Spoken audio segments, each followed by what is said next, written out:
Never underestimate the power of the government and the power of the people. জনগণের ক্ষমতা এবং রাষ্ট্রের ক্ষমতা যারা অবজ্ঞা করার দুঃসাহস দেখায় তারা আহম্মক। রাষ্ট্রের কাছে এই সমস্ত অপশক্তি, জনগণের কাছে এই সমস্ত অপশক্তি অতি তুচ্ছ। আপনাদের সঙ্গে সহযোগিতা নিয়ে এই যে 1000-2000 লোক টোকায় নিয়ে আসবো, আমরা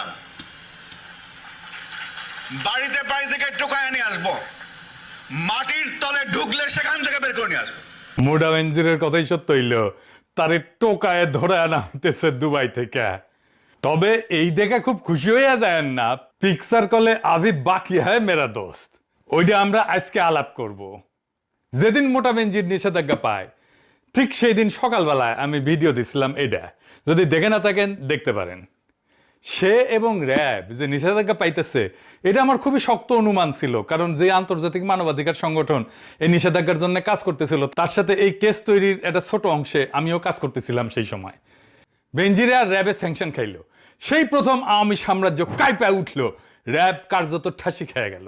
এই অর্জনটা বাংলাদেশের জন্য একটা বড় অর্জন। একটা রাষ্ট্রের বল প্রয়োগের ইনস্টিটিউট এত বেশি উদ্ধত হইয়া ওঠে যে তারা মনে করে তাদেরকেও কখনো ধরতে পারবে না। আগে হয়েছে তো তাই। সিরাজ শিকদাররে হত্যা করা সোহরাওয়ার্দীর বডিগার্ডের জল্লাদ এসপি মাহমুদ এখনো বহাল তবিয়তে ডাকাত আছে। দেখেন বেনজিরের সাথে আবার ছবিও চলে, তার স্বাভাবিক মৃত্যু হবে। ফুন্দের আলো দিল্লি স্টার মুক্তিযোদ্ধা পুলিশ অফিসার এসপি মাহবুবরে নিয়ে যুগলবন্দি কলাম লিখবে, ফেসবুকের নিউজ ফিড ভাইসা যাবে তার বীরত্ব গাথায়। কিন্তু সে যে একটা বাটপাট ঠান্ডা মাথার খুনি বাল্যবন্ধু সিরাজ শিকদারকে কাপুরুষের মতো পিছন থেকে গুলি করে মারছে, সেই ইতিহাস কোথাও লেখা থাকবে না। আমি ইউনূস সরকারের আমলে আন্তর্জাতিক অপরাধ ট্রাইব্যুনালে কইছিলাম এই মালরে ধরতে, সিরাজ শিকদার সহ মুজিব আমলের গুম খুনের জন্য রিমান্ডে নিয়ে জিজ্ঞাসাবাদ করতে। আমি কইছিলাম কবে মরে যায় মরে টরে যায়, আগেই নিয়ে 3rd ডিগ্রি দিয়ে দেন। আমারে কওয়া হইলো একটা অভিযোগ লিখবে। মানে 20 কোটি মানুষের দেশে একজন মানুষ নাই যে মুজিব আমলের গুম খুন অত্যাচার নিয়ে সিরাজ শিকদারের বিচার বহির্ভূত হত্যা নিয়ে অভিযোগ করতে পারবে। যাই হোক, বেনজিরের স্যাংশন থেকে একটা নতুন ট্রেন্ড বাংলাদেশে শুরু হয়েছে, নতুন উদাহরণ, নতুন এক্সাম্পল। মানুষের পক্ষে রাষ্ট্রের দমন পীড়নের মাস্টার মাইন্ডরা সমঝে চলবে। ডিজিএফআই, আর্মি, আরো কিছু খুনি অফিসারকে যদি সুতায় দেওয়া যায়, হাসিনা সহ হাসিনার কিছু মন্ত্রী এমপিরা সাইজ করা যায়, সব ঠান্ডা হয়ে যাবে। তাই এই বেনজির হইতেছে আওয়ামী লীগের হার্ড পাওয়ার। আওয়ামী লীগের সফট পাওয়ার আছে কিছু, সেইগুলোরও সাইজ করতে হবে, সেগুলো আরো ডেঞ্জারাস। যেমন এই এনাস আলমগীর, এনাস মানে বুঝেছেন তো, আব্দুল তুষার, নটি, মেহরাফরোজ শাওন, জহুর মামুন, মঞ্জুরুল আলম পান্না, ফজা পাগলা, সবাই যারাই ফ্যাসিবাদের পক্ষে বয়ান উৎপাদন করে যাচ্ছে তাদেরই দৌড়ের উপরে রাখা লাগবে। এখন কইতে পারেন বাংলা লুথার কিং তো আব্দুল তুষারের সাথে লাঞ্চ করে লাঞ্ছিত হয়, হ্যাঁ, এনাস আলমগীররা তো ফুন্দায় মানে ফোন মারে। হ্যাঁ, এইগুলারে কেমনে সাইজ করবেন? হ্যাঁ, আরে বাবা, সেজন্যই তো কবি কইয়া গেছে, লুথারের কাজ লুথার করিছে, খাতির করিছে তাই বলে কি সাইরা দেওয়া হাঙ্কেরের শোভা পায়? বাংলাদেশ তো এত সহজে শান্ত হবে না। একের পর এক বিক্ষোভ, অভ্যুত্থান, অশান্তি আর বিপ্লবের ঢেউ আসবেই। আমি কয়ে দিতেছি, লিখে রাখেন। বাকশালীদের দাবরানের উপরে কিছুটা হইলে রাখতে পারছিল ইউনূস সরকার, এই বাকশালীদের দাবরানের উপরে রাখবেন, দেখবেন রুলারের মতো সোজা হয়ে গেছে। এদের আওয়াজ বেশি, কিন্তু প্রত্যেকটা ভীরু কাপুরুষ। হাসিনারে তো পলাইতে হয়েছে, কেউ এসে রক্ষা করিছে? করে নাই। খালেদা জিয়ারে যেমন বালুর ট্রাক থেকে উদ্ধার করতে পারে নাই, ঠিক তেমনি হাসিনারও এসে কেউ রক্ষা করে নাই। এই দলগুলো এরকমই, বিএনপি আওয়ামী লীগ দুটাই এরকম। সোহরাওয়ার্দীর বডিগার্ড পটল তুলেছিল, কেউ আগে এসে দাফন করার কথা কয় নাই, এতই এদের জানের ভয়। অপারেশন সার্চলাইটে ঢাকায় মাত্র 4 ব্যাটালিয়ন সৈন্য, তাও আবার 4টা ট্যাঙ্ক নিয়ে নামিছিল 25শে মার্চের 1971। সেই যুগে পাকিস্তানি সোলজারদের আমেরিকান আর্মির মতো লট ভরছিল না, নর্মাল খাকি পোশাক, জিপ, G3 রাইফেল, যেটা দিয়ে কয়েক রাউন্ড ফায়ারিং করতে পলাইছে লীগের সব এডোমালারা। আর জুলাই যোদ্ধারা ওরছে প্রবল গুলি, সৈন্য আর শক্তির মুখে রণে ভঙ্গ দেয় নাই। এটাই পার্থক্য। ওই শক্তিরে আমরা ঘরে ফিরাইছিলাম, জুলাইয়ের শক্তিরে, কোনো বড় দুর্ঘটনা ছাড়াই। ভাবছিলাম এই জাউড়াগুলা, বাকশালীগুলা ভালো হবে, নিজেদের ভুল বুঝবে, ক্ষমা চাইয়া অনুতাপ করবে। ওরে মা, এগুলা আবার ফস কইয়া ওঠে। এই দেখেন, জাউরা পান্না কয় হেলিকপ্টার দিয়ে কোথায় গুলি করিছে। হেলিকপ্টার দিয়ে গুলি করছে কারা? কোথায় দেখেছেন হেলিকপ্টার দিয়ে রিয়া গুলি গোপরে করেছে? মারছে কে? কোথায় আহাদের দিয়ে- মারছে কে? কোথায় দেখেছে হেলিকপ্টার দিয়ে গুলি করছে? শুনিছেন? শুইনা মনে হয় ঠ্যাং টেংরি ভেঙে দিই। এখন ওরা পাবলিক রাস্তায় গণধোলাই দিলে সেটারে মব আর দঙ্গলবাজি কইয়া সিকিউর পারবে কেউ কেউ। মনে রাখেন, আগামীতে যে যুদ্ধ আসবে সেই যুদ্ধের শুরুতে লিগরে আরো মানসিকভাবে দুর্বল করতে এইরকম কয়েকটা লিগেল লেসপেন্সারের জুতার মালা পরায় ঘোরানো লাগবে, পাছায় চাকা কঞ্চিতে চাপ গানো লাগবে। লিগের মরাল সাথে সাথে কোলাপস করবে। আর যেগুলো টার্গেট করবেন, ধানমন্ডি 32, মুজিবের অবশিষ্ট সমস্ত স্মৃতিচিহ্ন, সুধা সদন, শেখ রেহানার বাড়ি, শেখ রেহানার শ্বশুর বাড়ি, তারেক সিদ্দিকীর বাড়ি ঘর, ওকার কাউয়া কাদের বাড়ি, এডিটর শেপ কাউয়ার সাউন্ড দেন আরো জোরে, হ্যাঁ আরো জোরে দেন, হ্যাঁ হয়েছে। লিগের সব টপ নেতাদের শহর গ্রামের বাড়িঘর, লিগের সমস্ত অবশিষ্ট কার্যালয়, অফিস, সুপ্পুর বাড়িঘর, মুজিবের বউ পরিবারের নামে সমস্ত স্মৃতিচিহ্ন, স্মারক, বাড়িঘর, জাদুঘর মাটির সাথে মিশাই দিতে হবে। এখন কইতে পারেন আপনি নিজেই তো থামাইছিলেন। থামাইছিলাম, হ্যাঁ দেখেন। প্রিয় দেশবাসী, আসসালামু আলাইকুম। শেখ হাসিনা এবং শেখ রেহানা দেশ ছেড়ে পালিয়েছে। জনগণকে অভিনন্দন জানাই, সে তার ক্ষমতা ত্যাগ করেছে এবং এই লড়াইয়ে বীরোচিত বিজয় অর্জন করার জন্য। কিন্তু শেখ হাসিনার ক্ষমা নাই, শেখ হাসিনাকে যারা পালাতে সাহায্য করেছে তাদেরও ক্ষমা নাই। শেখ হাসিনার বিচার করতে হবে, আমরা তাকে ফিরিয়ে আনব। জনতা রাজপথে, কোনো সামরিক শাসন নয়, কোনো জরুরি আইন নয়। সবাইকে আহ্বান জানাচ্ছি, শান্তি শৃঙ্খলা বজায় রাখবেন এবং কোন ধরনের অনভিপ্রেত ঘটনা যেন না ঘটে। শেখ হাসিনার বিদায় হয়েছে, আমরা বাংলাদেশকে নতুন করে গড়ে তুলব। ইনকিলাব। এই রমজানে অলিম ট্রেড আপনাকে অনন্য হালাল মার্কেট অ্যাক্সেসে ট্রেড করতে আমন্ত্রণ জানাচ্ছে। তুলব। ইনকিলাব জিন্দাবাদ। কথা সত্য, এটা 5ই আগস্ট 2024 সেই সময় থামাইছিলাম। শুধু তাই না, হাসিনা পালানোর পরে 72 ঘন্টায় কি কি ঘটতে পারে সেটাও কয়ে দিয়েছিলাম, কিভাবে শান্ত থাকতে হবে, কিভাবে শান্তি শৃঙ্খলা বজায় রাখতে হবে সেটাও কয়ে দিয়েছিলাম।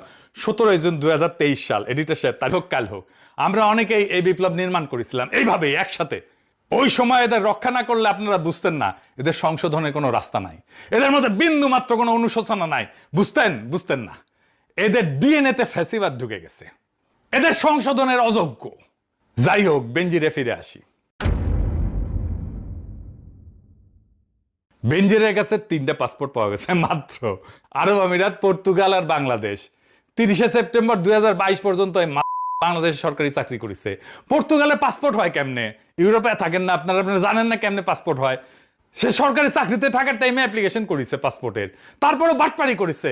পর্তুগালের তো এখন 10 বছর ধরে থাকতে হয় নাগরিকত্বের আবেদন করার জন্য, কোয়ালিফাই করতে। আগে এটা ছিল 5 বছর, আইনি বসবাস করতে হবে, তারপরে প্রসেসিং টাইম তো আছে, সবচেয়ে দ্রুত হলো 1 বছর। 5 বছর সে আইনি বসবাস করছে কেমনে পর্তুগালে? কেমন বাটপার দেখেন। এটা তো এখন বাংলাদেশ সরকারের পর্তুগালের সাথে বোঝাপড়া করতে হবে, ও কেমনে পর্তুগালের নাগরিকত্ব পায় এটা বাংলাদেশ সরকারকে দেখতে হবে। তো এই বাটপার বেনজির কলে আওয়ামী লীগের হইয়া ষড়যন্ত্র করেছে। 2025 সালে ফেব্রুয়ারিতে এটা ভিডিও ভাইরাল হয়েছিল। সেখানে ওই বেনজির পলাতক অবস্থা একটা ভার্চুয়াল বৈঠকে পলাতক আওয়ামী লীগের নেতাদের উদ্দেশ্যে কথা কইতেছিল। আর কি কইতেছিল, আপনারা যখন আওয়ামী লীগ যখন সংগঠিত হবেন তখন পুলিশের উপস্থিতি আপনাদের সামনে থাকবে। শুনেন। আমিও চেষ্টা করতেছি যারা এখন চাকরিতে আছে তাদের সাথে যোগাযোগ করার জন্য, একটা প্ল্যাটফর্ম করার জন্য। যদি এটা করতে পারি ইনশাআল্লাহ আরো সুবিধা পাওয়া যাবে। শুনেছেন? ওই আরো কইছিল বিএনপি এরশাদের আমলে অনেক এমপি পুলিশের ভিতরে নিজেদের লোক ঢুকাইছিল, সেই লোকেরা এখনো পুলিশে আছে এবং রাজনৈতিক অবস্থান নিতে প্রস্তুত। আর কইছিল পুলিশ আর প্রশাসনের 90 ভাগই নাকি আওয়ামী লীগের সমর্থক। আসলেই তো তাই, হ্যাঁ, এবং তাদের সাথে যোগাযোগ রেখে পরিকল্পনা করা হইতেছে। আসলেই তো ওই কথা তো সত্য। পুলিশ অ্যাসোসিয়েশন তখন তো তীব্র নিন্দা জানাইছিল, কিন্তু কথাটা সত্য। কইছিল তারা যে এটা ষড়যন্ত্র এবং রাষ্ট্রযন্ত্রের সামিল। বুঝেছেন তো? বেনজিরের ওই পরিকল্পনা অনুযায়ী এখন আওয়ামী লীগের মিছিল হচ্ছে আর পুলিশ মিছিল করতে দিচ্ছে। এখন তো তাইলে বেনজিরের বিরুদ্ধে রাষ্ট্রদ্রোহের মামলা করা উচিত লুথার কিং এর সরকারের, ঠিক কিনা কন? তো এই মালে দুবাই কেন পছন্দ এটা জানেন না? আসেন দেখি। দুবাই কোনো বেনজিরের জন্য আকস্মিক কোনো গন্তব্য না, সেটা আগে থেকে গড়ে তোলা আর্থিক ঘাঁটি। দুদক বলছিল বেনজিরের মেজো মেয়ে তাহসিন রাইসার নামে দুবাইয়ে থুনাই এলাকায় একটা অ্যাপার্টমেন্ট আছে, আরো 2টা ব্যাংক হিসাব যেগুলো আদালত অবরুদ্ধ করেছে। এগুলো অবৈধ টাকা পাচার কইরা সম্পদ দিয়া কেনা হয়েছিল। দুবাই বেনজিরে 100 কোটি টাকার হোটেল ব্যবসাও ছিল, ওইখানে ছিল তার টাকার বিছানা। কথিত আছে আর এক গোপালী বাটপার আরাব খান, আসল নাম রবিউল ইসলাম কলে, নাম পাল্টাইছে। 2018 সালে পুলিশের এসবি মামুন ইমরান খান হত্যা মামলার আসামি ছিল। হত্যার পর ইন্ডিয়া পালায় যায়, আরাব খান নামে ইন্ডিয়ান পাসপোর্ট নেয়, তারপর দুবাই যায়, রাতারাতি কোটি কোটি টাকার স্বর্ণ ব্যবসায়ী হয়ে যায়। 2023 সালে আরব জুয়েলার্সের উদ্বোধনে গেছিল ক্রিকেটার সাকিব আল হাসান, বাটপার, হিরো আলম, অভিনেত্রী দিঘি, আরো অনেকে। অনেকে বলে এই আরব নাকি বেনজিরের টাকায় ব্যবসা করে। বেনজির অবশ্য নিজে কইছে আরব ওরফে রবিউল ওরফে হৃদয় নামে আমি কাউকে চিনিই না। তো তোরা মনে বাটপার, পুলিশ খুন করে ইন্ডিয়ান পাসপোর্ট নিয়ে পলাইলে কেমনে রে মাদার বোর্ড, ওই নিজে পালানোর ব্যবস্থা করে দিছে। আর ইন্ডিয়ার পাসপোর্ট কেমনে পায়? ইন্ডিয়ারে কয়া না দিলে। এই দুবাই সেভ হ্যাভেন হয়েছে দুর্বৃত্ত আর বাটপারদের। ইরানের সাথে আমেরিকার শান্তি চুক্তি হইলে দুবাইয়ের অর্থনৈতিক, কূটনৈতিক, রাজনৈতিক গুরুত্ব এমনিতে কমে যাবে। এই দুবাইয়ে কয়েকদিন আগে দেখেছিলাম না সিল করতেছে আওয়ামী লীগের শামীম ওসমান সহ আরো অনেকে। সব কয়টারে ফিরে আনতে হবে। বেনজিরে ফিরে আনার জন্য রেড অ্যালার্ট জারি করেছিল ইউনূস সরকার। ইন্টারপোল এগুলা নিয়ে কিছু করে না, ফেলায় রাখে ফলো আপ ছাড়া। ফলো আপ করেছে কিনা বিএনপি আদৌ এটা নিয়ে তৎপর ছিল কিনা সেটা বোঝা যাবে। সে আসলে ফিরাইতে পারে কিনা, ফিরানোর পরে মানবতা বিরোধী অপরাধের দায়ে অভিযুক্ত করে কিনা। কারণ এখন তার নামে আর্থিক দুর্নীতির মামলাই আছে, শুধু মানবতা বিরোধী অপরাধের কোনো মামলা করলে নাই ওর নামে। দুবাইয়ে থাকা অন্যদের ফিরে আনে কিনা বিএনপি সেটাও দেখার দরকার আছে। বাটপার আরাব খানরে ফিরে আনার দরকার। কার টাকায় সে ব্যবসা করতেছে সেটা জানা দরকার। সে কেমনে ইন্ডিয়ান পাসপোর্ট পাইলো সেটা জানা দরকার। হাদির খুনি ধরা পড়লো না ইন্ডিয়ায়, নিয়ে আসছে তারে আনে নাই। এর মধ্যে তো মমতা হাটে হাড়ি ভেঙে দিছে। অমিত শাহকে উদ্দেশ্য করে কইছেন না কাকে দিয়ে খুন করাইছেন, দেখান এডিটার সাহেব, আবার দেখান ওইটা। টিএফও করতো না। বাংলাদেশ থেকে একটা বড় খুনিকে এসটিএফ অ্যারেস্ট করেছিল জেনে রাখুন, যা নিয়ে বাংলাদেশে অনেক রেভুলেশন হয়েছিল। বাংলায় যখন চলে আসে তখন আমাদের এসটিএফ তাকে ধরে, এটা তাদের ক্রেডিট। তারপরে হোম মিনিস্টার নিজে আমাকে ফোন করে বলছেন आप थोड़ा आपको बंगाल पुलिस को बोल दो ये बात बाहर में नहीं कहने के लिए। দেখেছেন? তারপরে এখন সব চুপ। ওর মানে ফয়সালরা আনবে না ফিরায় বাংলাদেশে। হাদি হত্যার বিচারও হবে না, কারণ কর্তাই এই হত্যাকাণ্ডে জড়িত। ও শহীদ হওয়ার আগেই কয়ে গেছিল আমার হত্যার বিচারটা কইবেন। যে আমাদেরকে গুলি করার আগ পর্যন্ত কোনো কিছুটা আমাদের গায়ে লাগে না। যতক্ষণ না পর্যন্ত বুকে বা মাথায় গুলি চলবে ততক্ষণ পর্যন্ত আমরা কোনো স্ট্রাগল মনে করি না, এবং এক্সট্রা কোনো সিকিউরিটি লাগবে না। শুধু আমাদেরকে যদি কেউ গুলি করে মেরে ফেলে তাকে যেন ধরে বিচার করা হয়। আপনি যদি আজকে আমাকে, জাবেরকে, আমাদের টিমকে মেরে ফেলেন এবং তার যদি বিচার করতে না পারেন তাহলে নতুন কেউ জন্মাবে না। শুধু এই জন্য তার বিচার করে ফেলতে হবে, আর কিছু স্পেশাল সিকিউরিটি লাগবে না। শুনেছেন? কোন ঘটনাকে সরলভাবে বিশ্বাস করবেন না। তো ফয়সাল ধরা পড়ার পরে সবাই উল্লাস করেছিল না, কি মহাকাজ হয়ে গেছে, এখন কি হইল? তাই কই কোনো ঘটনাকে সরলভাবে বিশ্বাস করবেন না। আমি আর একটা ঘটনার উল্লেখ করতেছি, আমি জানি না এর সাথে কোনো যোগাযোগ আছে কিনা, তবে উল্লেখ করে আপনাদের দেখাই দিতেছি জিনিসটা। দেখায় দাও দরকার, আসেন সেটা একটু দেখায় দাও দরকার, আসেন সেটা একটু দেখাই। কয়দিন আগে বাংলার লুথার কিং কক্সবাজারে গেছিল না, উঠি রামাদা হোটেলে থাকার কথা ছিল, পরে বাতিল করেছে অবশ্য। এই রামাদা হোটেল কার জানেন? বেনজিরের মতো অভিজাতেরা কখনো নিজের হাতে টাকা ধরে না। হাসিনা যেমন নিজে ধরে না, এস আলম রে দিয়ে ধরায়, বেনজিরেরও একটা ক্যাশিয়ার ছিল, ওরাই সম্পদগুলা ধরে রাখে। এই অদৃশ্য স্তরটাই হইতেছে আসল কাঠামো। বেনজিরের ক্যাশিয়ারের নাম হইতেছে জসিমউদ্দিন আহমেদ, চান্দানাইশের সাবেক উপজেলা চেয়ারম্যান, জেসিকা গ্রুপের ব্যবস্থাপনা পরিচালক। এই জসিমকে একাধিক সংবাদ মাধ্যম বেনজিরের ব্যবসায়িক সহযোগী বা ক্যাশিয়ার হিসেবে চিহ্নিত করেছে। 2024 সালের 4 ডিসেম্বর তাকে ঢাকার লা মেরিডিয়ান হোটেল থেকে একটা মারামারির মামলায় গ্রেপ্তার করা হয়েছিল। 5 আগস্টের পর আটক হয়েছিল।